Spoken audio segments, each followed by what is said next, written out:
All right, so what's going on, guys? So in this video, I'm actually gonna be working on my Fusion.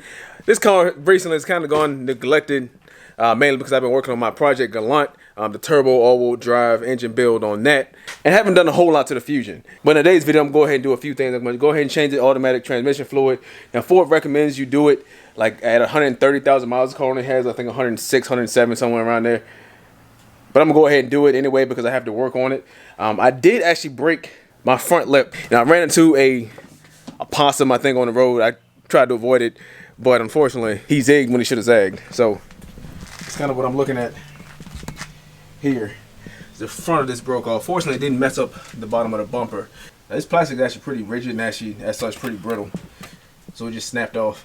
So I'm gonna replace that. I do have the replacement, same lip. So I'm gonna go ahead and swap that off. And lastly, this headlight, I think it stopped working. Now, I can hear the fan. I can hear the fan for the bulb. Of course, these are LEDs. And when I look into the headlight, I can see light. However, there's no actual output from my driver's side headlight. So went ahead and got Amazon next day, ordered some headlights. So those should be here later today. So I'm gonna go ahead and take the bumper off. To change the fluid and to put this lip on, you don't need to take the bumper off. But since I have to get the light off, I'm gonna go ahead and get that out the way so I can set it off to the side, maybe clean it up a little bit. I'm not gonna show how to take the bumper off. It's really just a bunch of these push clips. And up top you have some T25, I might get that to focus, some T25 Torx bits, which hold this front part on up here. Other than that, some 10 millimeters on the bottom, and that's it. Alright guys, so I got the bumper off, and this little underbody pan. This did actually have some 7 millimeters in it, as well as some 10s. Now, looking at the transmission, again, this is the front of the car. Your drain plug is actually right here. It's the only one that's kind of sticking out. I'm going to go ahead and get my drain pan ready, take this off, and then let this drain. Now this will take a few minutes to drain. So in real time, while it's draining, I'm going to go ahead and put the new lip on the bumper. But just for the sake of keeping the video timeline in order, I'll cut from the drain to the fill process and show you guys that and keep that all together. Now that I've got it broken loose, I should be able to turn this by hand, which it looks like I can. The transmission is just going to pour straight out. Now, to do this job, you really want to have the car level because obviously you can have some buildup in the back here. Car as level as possible, that way you can get a good drain. But anyway, just be prepared. Like I said, as soon as you take this off, the fluid is just going to come pouring out. And it's not going to be a really nice way of stopping it. So make sure you have your drain pan in place. You can just direct it below it. Got mine set up and just try to be quick about it. But there's no pressure behind it, it's just gravity. So now I know I've got it out, I can see it running. And there we go. And if you can see that, this stuff is pretty murky. It's pretty dark. Now I've seen in some places where they suggest changing this, instead of waiting every 100,000 miles, change it at like 30 or 40,000 miles. Because if Ford recommends that you don't change this for 130, I can only imagine what this is doing to your transmission. Now these transmissions have internal filters on them.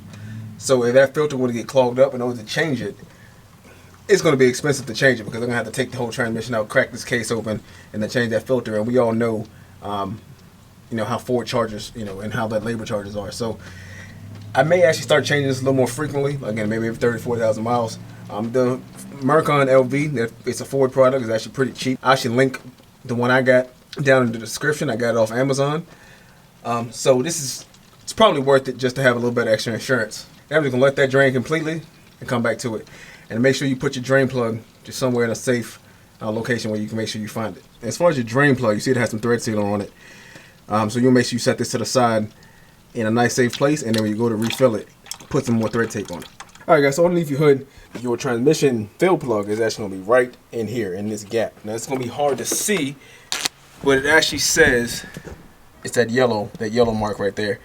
It actually says Mercon LV on it. So that is your transmission plug. You're going to just undo that, and then you want to run a long funnel to that port. Alright, so I got the plug off. Plug is actually a little dirty, but this is it. Just pulls out. You can see there's nothing holding it in. And I got my funnel down into that hole. Now I had a bigger funnel, but I can't find it, so this little orange one is just long enough. But the bigger the funnel, the better. And I'm sure you could always just remove the air box if you want to do this and make it a little bit easier, but it doesn't seem like it's quite necessary. And of course, before we begin to fill it, we need to go back under the car, reinstall that drain plug, because obviously it'll just run through the transmission at this point. May not need to actually put it on jack stands. You might even be able to just get away with rolling up on blocks. But having my car is lower, and I had to get it up in there anyway. And it makes it easier to film it. But it may not be entirely necessary. It's just really personal preference. Now, ideally, of course, you can see my back wheels on the ground. You want to have the car lifted up on a flat surface. So what I did was actually put the car back on the ground to let it finish draining. Because, again, there's no pressure behind it. It's all just gravity fed. So, we're good now. I'm going to get back under here, get that new plug with the thread tape on it to seal it, get it buttoned back up, put the cap on up top, and I start working on, of course, hopefully my headlights come in soon so I can go ahead and button this thing up. But if they don't, it is in the garage, so it's no big deal. Alright, this is what I got here. The Mercon LV. I actually got this off Amazon. They actually come in this plastic bag, I assume, to keep it from leaking.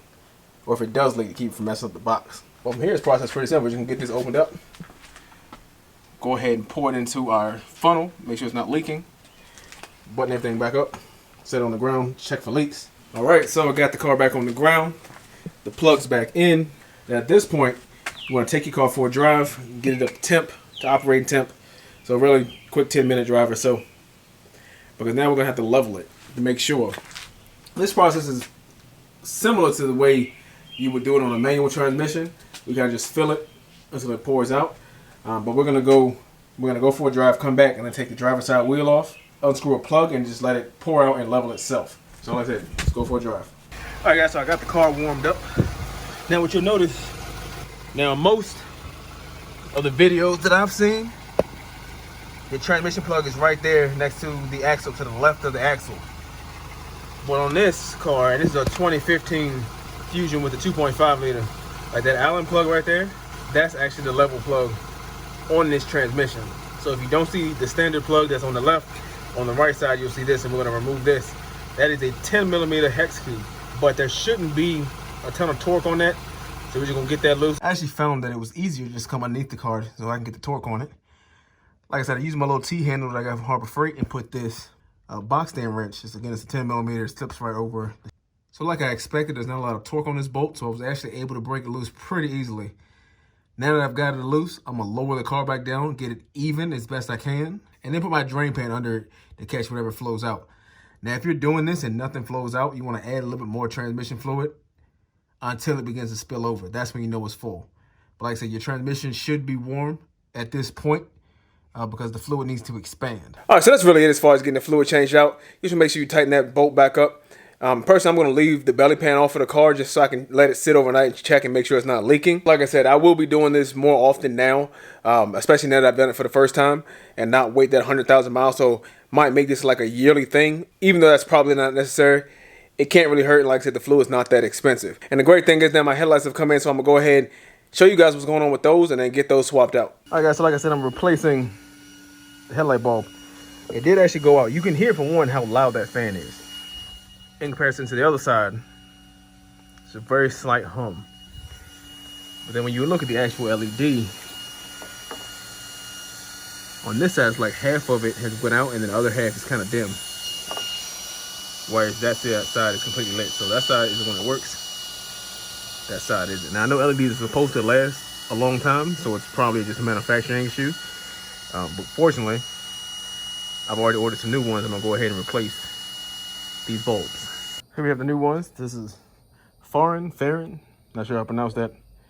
LED bulbs. This kit is like recommended by Amazon. It's got a ton of great reviews. So I'm gonna put one side in, compare it, and I'll probably just go ahead and swap both of them out. But I'm curious the difference of these. A little metal piece for something, some instructions, and the bulbs themselves. It says light your way home. Fancy. Lift that up. Okay, so these are a little different than the ones I have. Feel a lot heavier. They feel like they're made out of actual metal, or some maybe aluminum, and whereas this one's plastic and it just weighs a lot less. Like I said, this one feels more substantial, like they're a better quality. And of course, we'll see in the long run. I'm not sure how long these lasted. I'll look at the video and see the date on to see how long these bulbs actually lasted. And I did buy these used too, so that's something to take into consider.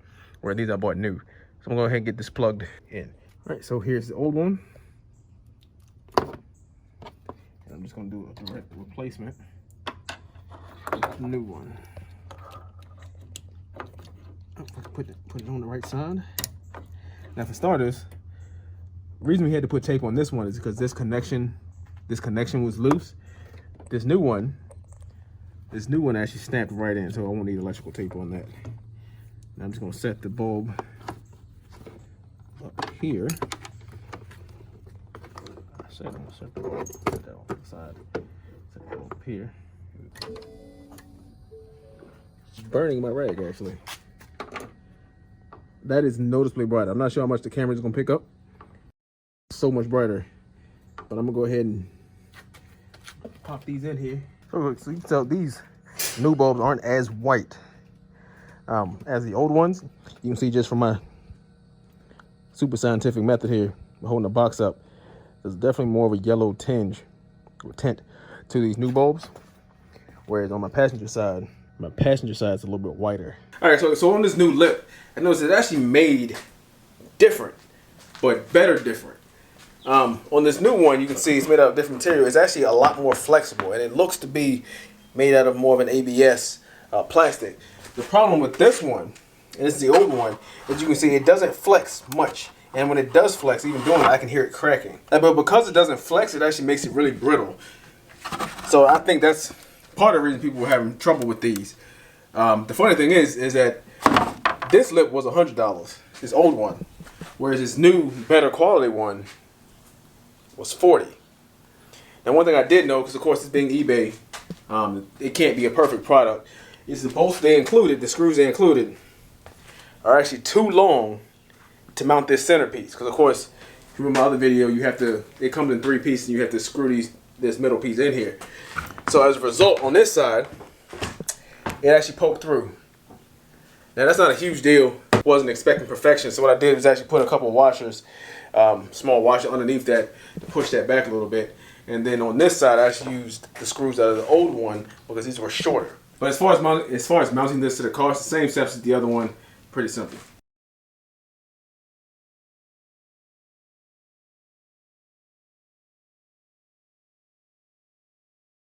All right, so that's it. Thank you for watching my videos, guys. Stay tuned. I will be doing some more mods to the Fusion. I know, again, I've kind of slowed down on it, but there are some things I still want to do to the Fusion. I want to start working on the interior. Maybe either do the Sync 3 upgrade, or maybe even go with that Tesla screen that I see a lot of people are starting to use now. There seem to be some good options for that out there, so I'll still be doing some stuff to the Fusion. Of course, I'll still be working on the Galant if you're interested in that, or want to learn something about cars. I try to make that. I try to explain a lot of what I'm doing in that series, so if it's something that you're interested in, go ahead and check that out as well. And if you haven't already, subscribe to my channel, and have a great day.